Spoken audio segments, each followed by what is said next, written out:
Waalaikumsalam warahmatullahi wabarakatuh. Baik, gini. Cerita Rabu terakhir itu robok-robok itu adanya cuma di Pontianak ya. Kalau di Jawa bukan robok-robok, Pak. Rebo kasan kata orang. Rebo yang menyisakan tanda tanya. Rebo itu Rabu. Atau dalam istilah orang Arab zaman-zaman dahulu itu disebut sebagai Yaumu Syu'min. Jadi Rebo itu, hari Rebo terakhir itu disebut hari sial. Yaumu Nahsin, hari naas. Saudara. Nah, maka jadi sebelum diangkat dan diutusnya Nabi Muhammad, Safar itu bulanan Pak. Bulan apa namanya? Pokoknya bulan angker lah. Takut orang. Takut. Itu sebagian masyarakat kita dulu kalau bulan Safar tidak mau ada acara pernikahan tuh Pak. Tapi sekarang tak ada nak asake Pak. Sekarang ni udah sampai tanggalnya menikah lah, tak apa lah. Tak ada naas sekarang. Kok orang-orang dulu kan pakai. Tak mau, pokoknya Muharram sama Safar dia tak mau dia mengadakan resepsi, mengadakan hajat-hajatan. Nah dulu begitu. Maka setelah Nabi Muhammad diangkat oleh Allah menjadi utusan, beliau menerobos tradisi dan adat istiadat Arab yang dianggap menyimpang, yang dianggap tidak sesuai. Di zaman Arab itu menikah di bulan Safar itu dianggap sial. Dianggap sial, Pak. Maka Nabi menikahkan putri tercintanya yang bernama Fatimah Az-Zahra, Siti Fatimah itu di bulan Safar. Oh, kaget orang. Oh, Muhammad itu begini dan begini. Kata Nabi, "Qul la yusibana illa ma kataballahu lana." Kata Allah, bilang kepada Nabi Muhammad, katakan Muhammad, bilang kepada mereka, tidak akan ada musibah yang menimpa kami kecuali apa yang telah tercatat dan dicatat oleh Allah Subhanahu wa taala. Itu gini, Nabi sedang mengajarkan kepada masyarakat, terutama kepada para sahabatnya, menikah itu bulan apa saja tidak masalah. Menerobos tradisi. Nah, setelah itu baru masyarakat, terutama masyarakat Islam para sahabat, tidak lagi was-was kalau masuk bulan Safar, karena Nabi Muhammad melakukan pernikahan putrinya itu di bulan Safar, Fatimah dengan Sayyidina Ali bin Abi Thalib, yang melahirkan keturunan-keturunan at-tayyibin at-tahirin, yang baik-baik, yang suci-suci, yang mulia-mulia, yang agung-agung. Nah, berkaitan cerita Robo ini ada informasi, sifatnya informasi. Ada informasi dari ulama waliullah yang kasyaf itu artinya Pak, terbuka hijab. Ia bisa mengetahui sesuatu yang tidak diketahui pada orang pada umumnya. Apa hijabnya itu? Kurang lebih di malam Rabu terakhir itu Allah sedang menurunkan bala untuk yang akan terjadi 1 tahun itu. Jadi sekarang 1445 Hijriah. Jadi awal tahunnya Muharram, Safar itu Allah berkehendak menurunkan bala. Bala itu artinya musibah, catatannya. Allah berkehendak menurunkan catatan bala atau musibah yang terjadi di muka bumi ini, yang akan terjadi 1 tahun yang akan datang. 1 tahun ini itu Allah turunkan catatannya, bukan balanya. Catatan balanya itu Allah turunkan pada malam Rabu terakhir. Menurut ulama yang wali tadi itu, balanya jumlahnya kurang lebih 32.000 macam bala. Macam jenis Pak. Satu jenis itu banyak macam. Jadi 32.000 itu pokoknya itu. Nah Itu menurut informasi yang itu. Tapi itu bukan hadis Pak ya. Bukan hadis, bukan Quran, tapi hasil informasi ulama yang wali. Bapak percaya iya, tak percaya juga iya, tidak masalah. Ini bukan bab akidah. Ini bukan bab keyakinan. Oh, kalau tak percaya ini murtad. Tidak, bukan begitu. Ini bapak percaya iya, bapak tak percaya iya. Itu masalah apa namanya ya? Masalah berita, masalah informasi. Nah, akhirnya para ulama lebih ihtiyat. Ihtiyat itu apa? Hati-hati. Lebih memilih mempercayai ketimbang tidak mempercayai.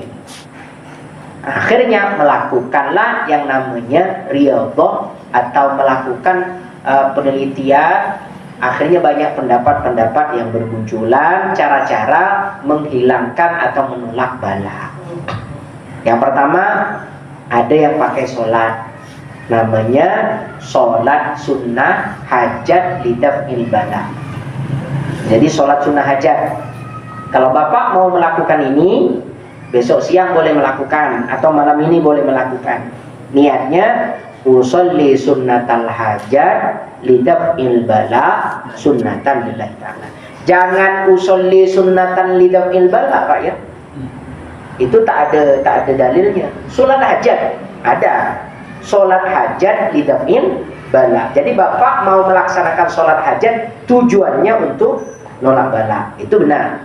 Usolli sunnatal hajat lidaf'il bala rakaataini lillahi ta'ala.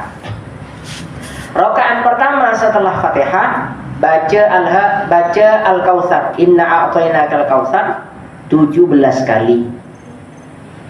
Baca qul huwallahu ahad 5 kali. Al-Falaq 1 kali, An-Nas 1 kali. Rakaat kedua itu juga. Bukan 2 rakaat ya, 4 rakaat, 4 rakaat. Caranya macam sholat isya. Jadi ada tahiyat awal, ada tahiyat akhir. Rakaat pertama setelah Fatihah baca Al-Kautsar 17, Al-Ikhlas 5, terus Qul Al-Falaq 1 kali, An-Nas 1 kali. Rakaat kedua begitu juga. Itu namanya sholat hajat lidaf'il bala. Ada, tapi tak semua orang melakukan ini. Kalau bapak mau melakukannya silakan. Ada ulama yang mencontohkan demikian, diantaranya Syekhuna Maimun Zubair menganjurkan ini. Ada yang kedua, para ulama melakukan cara untuk menolak bala itu dengan sedekah, dengan doa. Itu yang diwariskan guru-guru kita. Makanya biasanya besok pagi ini ada orang buat selamatan tolak bala, bawa ketupat. Di mana? Di jalan-jalan ya, biasanya di depan masjid atau di jalan lah bahasanya. Tolak bala katanya. Ya tidak apa-apa. Karena memang ada dalil hadis as-shadaqah tad'ul bala. Sedekah itu menolak bala. Itu ada memang. Dengan catatan ketupat yang dia bawa tidak dimakan seorang. Kalau dibawa ketupat, lauk bawa gak memang dari rumah yang enak-enak, karena takut tertukar dengan orang, dimakan seorangnya, bukan jadi sedekah Pak. Itu bukan tolak bala itu namanya. Jadi tolak bala itu mesti saya makan punya bapak, bapak makan punya saya gitu, saling anu. Kalau ternyata yang digeser di hadapan kita punya kita, minta tukar Pak. Jangan punya kita yang kita makan, itu tak jadi sedekah. Itu yang amalan paling gampang. Karena setiap orang bisa melakukannya. Kalau sholat tadi, yang ngerti, yang paham. Kalau sedekah, siapa saja bisa melakukannya. Kemudian yang ketiga, cara yang ketiga adalah menulis jimat. Ini disebut oleh ya Allah, Syekh Nawawi Banten dalam kitabnya Nihayatuz Zain. Disebut oleh beliau, nulis jimat 7 salam. Salamun qaulam mir rabbir rahim. Salamun ala nuhin fil alamin.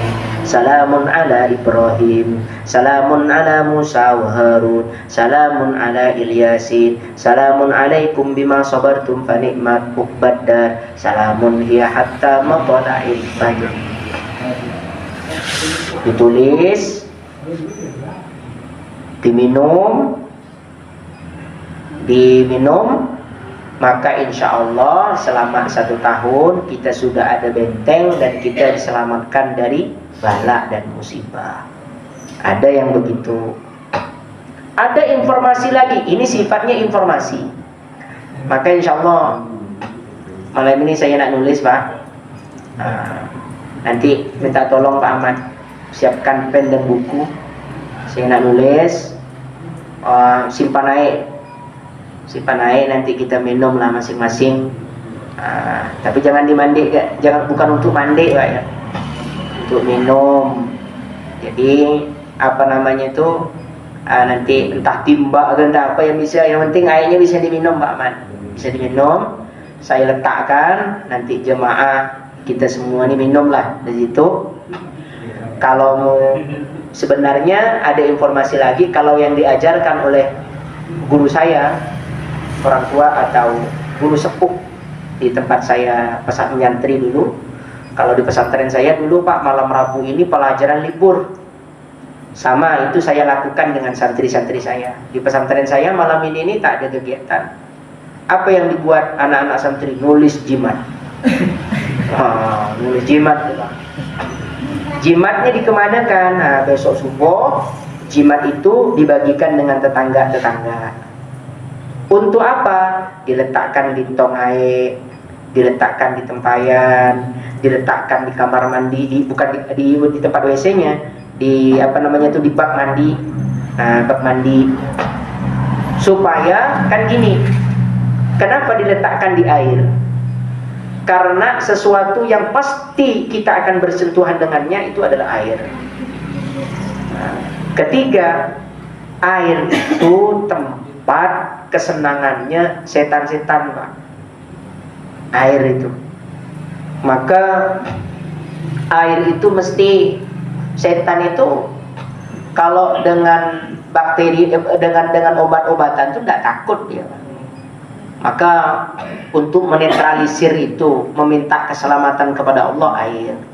Terus kemudian kalau ada sumur-sumur, parit kita, nah itu diletakkan jimat itu. Nah, jimat itu ada memang itu, ada, ya Allah, dalam kitabnya Imam Ghazali itu ada memang nama jimat tuh ada caranya Pak. Kada sembarangan no. Jadi memang itu yang diwariskan, yang diajarkan oleh guru-guru kita seperti itu. Kemudian cara berikutnya, besok Pak, habis zuhur Bapak mandi seperti mandi hadas besar, mandi besar lah. Letakkan air Pak Man, pakai timba ke boleh, tak apa. Kemudian apa namanya itu, besok habis zuhur Bapak mandi. Sebelum mandi baca ayat kursi 3 kali. Anak Bapak yang tak bisa baca ayat kursi, Bapak bacakan, kemudian mandikan. Istrinya gitu, keluarganya semuanya disuruh. Namanya, niatnya, niat mandi untuk menghilangkan penyakit. Nama kata para ulama, niat mandi untuk menghilangkan penyakit atau lidabnil bala lah. Nah, itu diantaranya seperti itu yang dilakukan. Kalau di pesantren saya dulu, besuhur tuh mandi semua, bahkan kiai yang memandikan langsung itu. Namun itu saking apa namanya, biar kita terhindar dari musibah, itu namanya ikhtiar. Ikhtiar di apa namanya, usaha. Semua tak akan pernah terjadi kecuali atas izin Allah. Tak ada musibah, tak ada bala yang akan turun kecuali di kehendak Allah. Nah, jadi itu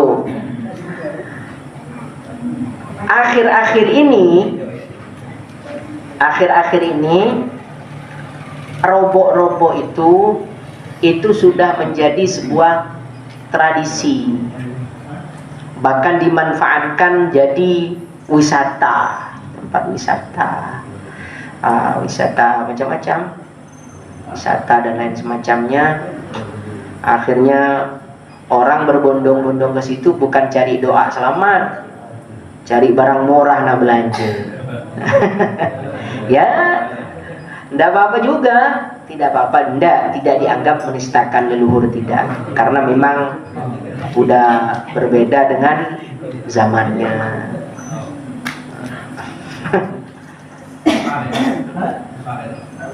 Masya Allah.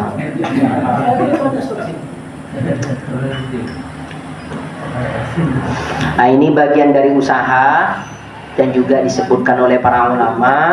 Semoga kita bisa mengamalkannya dan bisa melakukannya. Jadi dari sekian tadi yang disebutkan itu, lakukan apa yang Bapak bisa. Bisa sholat sunnah, hajat, lidamil bala, lakukan. Tak bisa, ya sedekahnya. Tak bisa, ya mandinya tadi. Tak bisa semua Pak Ustaz, ya tak bisa semua, tak tahulah saya nak ngomong apa. Kok ini tak bisa, ini tak bisa, ini tak bisa. Tapi mudah-mudahan salah satunya ada yang bisa kita melakukannya. Amin ya rabbal alamin.